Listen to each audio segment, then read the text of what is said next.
Welcome to another edition of Biblical Errancy Commentary, the series that takes a critical look at Scripture, pointing out its numerous errors, contradictions, and fallacies.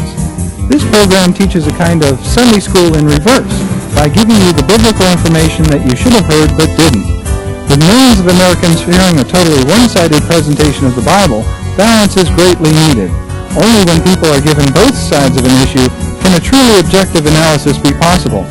And here to provide the alternative perspective is the editor of Biblical Errancy Newsletter, Mr. Dennis McKenzie.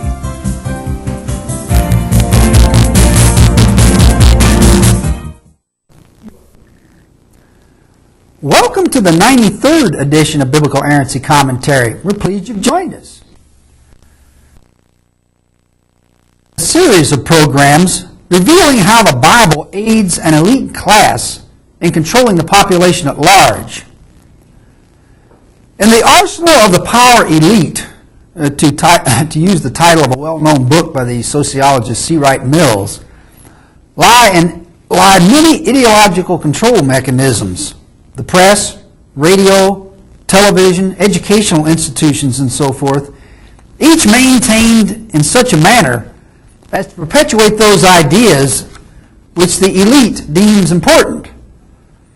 Yet only one of these institutions has, for all practical purposes, been above reproach. Criticisms of the press, radio, television, and other media are considered acceptable, while those directed toward Christianity in general and the Bible in particular have been considered off limits. Far too long, the terrible effects of biblical teachings upon millions of people have either been ignored or treated lightly. But Scripture should be no more immune from exposure than any other instrument of the power elite. Statements, teachings, and concepts in the New Testament, combined with 2,000 years of Christian history, prove beyond any doubt that the Bible has been effectively used by dominant groups with tragic effects upon the lives of millions. Many individuals will probably view such a contention as sacrilegious, irresponsible, and erroneous, while others will see it as an oversimplification, a distortion, or a deception.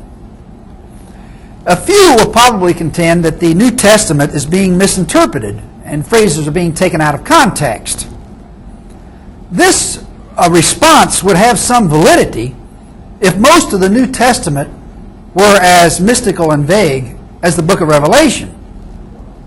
It'd be difficult to know what was intended, since one interpretation would be as good as another. But on the contrary, much of the New Testament is quite clear. Clarity is provided through simplicity of speech and constant repetition in slightly altered form.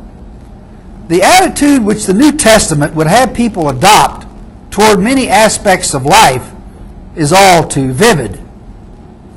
This can be illustrated by numerous quotes and parables extracted from a modern English version of the New Testament entitled Good News for Modern Man. Unless people are aware of the extent to which their lives are manipulated by a minority, they could easily be victimized through contact with the New Testament. Superficially, the New Testament teaches humility, peace, love, and brotherhood. They are repeated themes, as subsequent quotes will show. In reality, however, it's a blueprint for bondage. Appearances would lead most individuals to believe that any book teaching the importance of love, peace, and humility is contributing to the creation of a better world. But exteriors are often deceiving. Deception lies in the fact that a society of peace, love, and brotherhood will never emerge until people obtain greater control of their lives, which can never occur as long as they direct peace, love, brotherhood, and humility towards their leaders.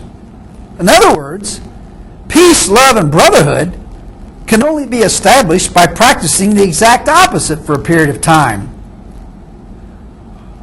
Most people look upon creating peace, love, and brotherhood by causing dissension as a self-defeating and contradictory proposition. They erroneously believe that society is composed of one big amorphous mass of people who are failing to exercise sufficient self-control, brotherly love, and peaceful intent toward their neighbors, instead of two groups, the stronger of which manages society and creates disunity among the opposition as a major means by which to dominate.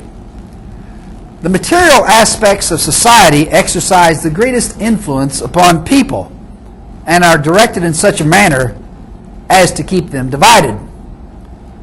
Since the minority's interests are served by dividing and factionalizing its opposition, there will be no peace, love, and brotherhood and humility throughout the land, regardless of how much teaching and preaching to the contrary exists, as long as this minority exercises overall control. Preaching love towards all only serves to maintain a deplorable state of affairs. Biblicists are taught that love and mercy should guide their relationships with others. Yet without separating rulers and ruled, this can only lead to entrapment. In effect, preaching brotherly love perpetuates its opposite. The New Testament has many statements that preach support for the elite under the guise of love, peace, and humility. Excellent examples are Matthew 5:44, love your enemies and pray for those who despitefully use you. Luke 6:35, love your enemies, do good to them. 1 Corinthians 4:6, none of you should be proud of one person and despise another. And Galatians 5:14, for the whole law is summed up in one commandment, love thy neighbor as thyself. In Matthew 18:21-35, Jesus told a parable about a servant who failed to repay a debt to his master. The servant begged for mercy and was forgiven, but later he showed no mercy toward a fellow servant. The master heard about this, called in his servant and said, you worthless slave, I forgave you the whole amount that you owed me just because you asked me to. You should have had mercy on your fellow servant, just as I had mercy on you." Unquote. So the servant was sent to jail. The moral of the story is that one should show mercy towards everyone, even to those who have done you wrong. And the elite commits most of the injustices by far. Individuals are not only urged to love their enemies, but also to obey their masters, serve them faithfully, and respect their leadership. Prominent verses are Colossians 3:22. Slaves, obey your human masters in all things, not only when they're watching, because you want to gain their approval, but do it with a sincere heart, because of your reverence for the Lord. 1 Timothy 6:1-2. Those who are slaves must consider their masters worthy of all respect, so that no one will speak evil of the name of God in our teaching.